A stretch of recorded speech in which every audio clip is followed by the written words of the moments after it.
Jason Rutherfield was no ordinary man. He had everything. A sprawling mansion overlooking the Pacific, a fleet of luxury cars, and a net worth that could fund small countries. But beneath the layers of wealth and power lay a man tired of superficiality. Jason's childhood was far from the life he now led. He was raised in a crumbling apartment by a single mother, who taught him that true worth wasn't in what you owned, but in how you treated others. Despite the riches he later accumulated, he often found himself longing for the simplicity and sincerity of his past.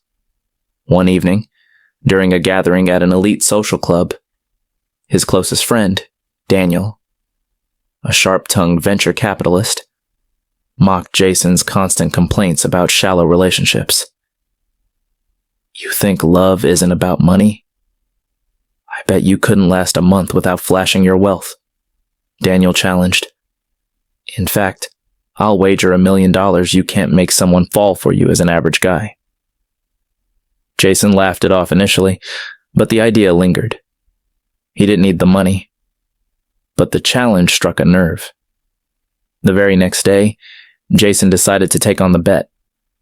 Trading his tailored suits for thrift store finds, he rented a modest apartment in a bustling part of town and began working as a taxi driver under the name Jake Rivers. The plan seemed simple: live a humble life, meet someone genuine, and prove his point. One rainy evening, a young woman named Clara hailed his taxi. With her fiery red hair and a smile that lit up the gloom, she was unlike anyone Jason had met. Clara was an elementary school teacher, juggling a tight budget and endless responsibilities.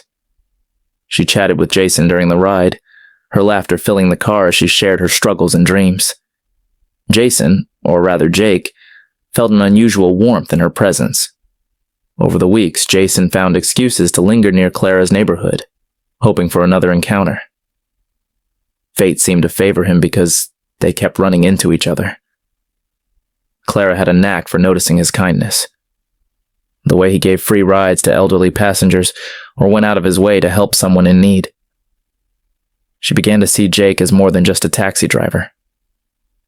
One evening, over coffee at a quaint diner, Clara shared a secret. "I've been hurt before, Jake.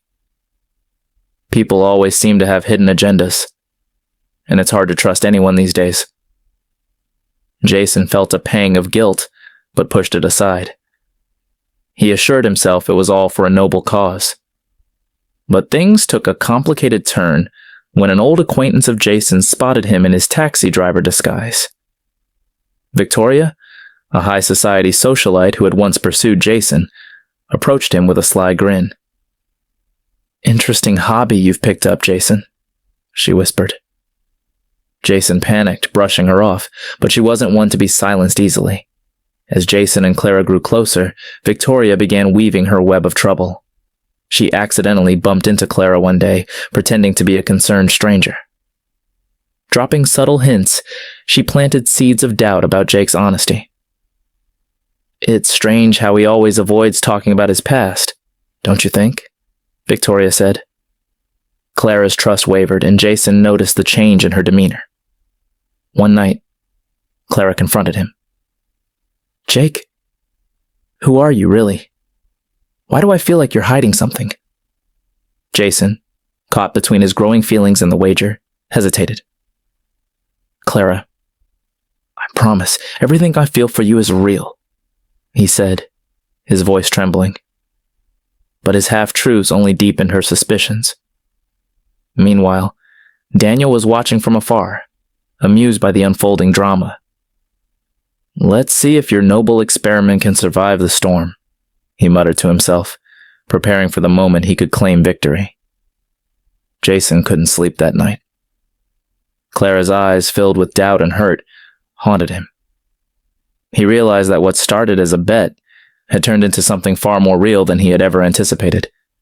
His growing love for Clara was undeniable, but so was the guilt gnawing at him for the lies he'd built their relationship on.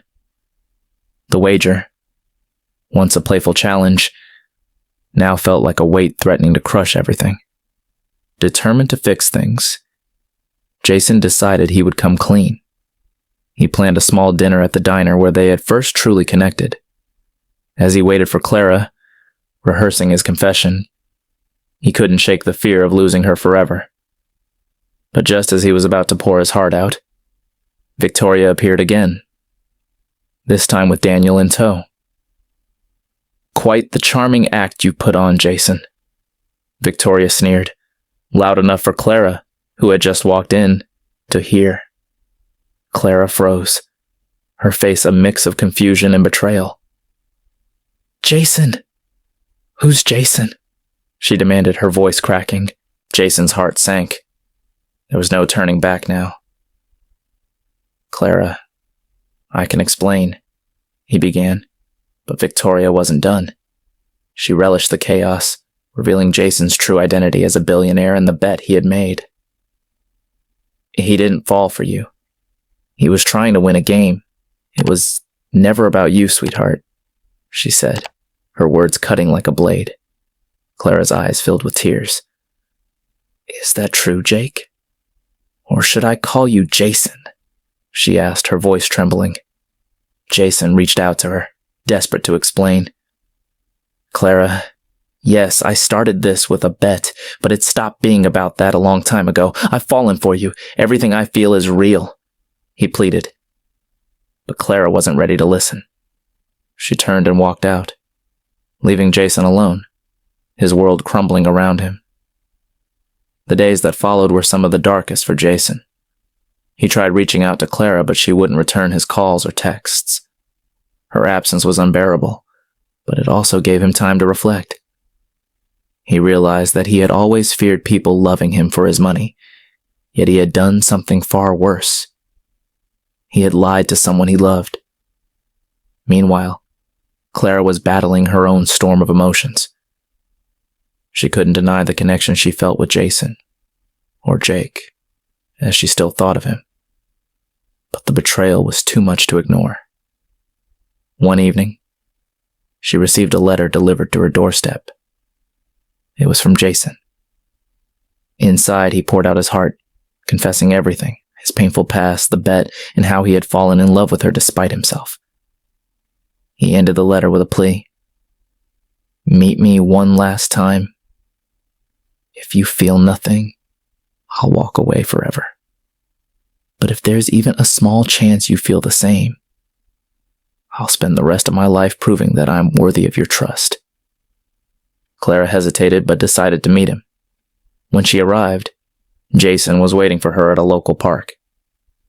Gone was the polished billionaire, or even the humble taxi driver.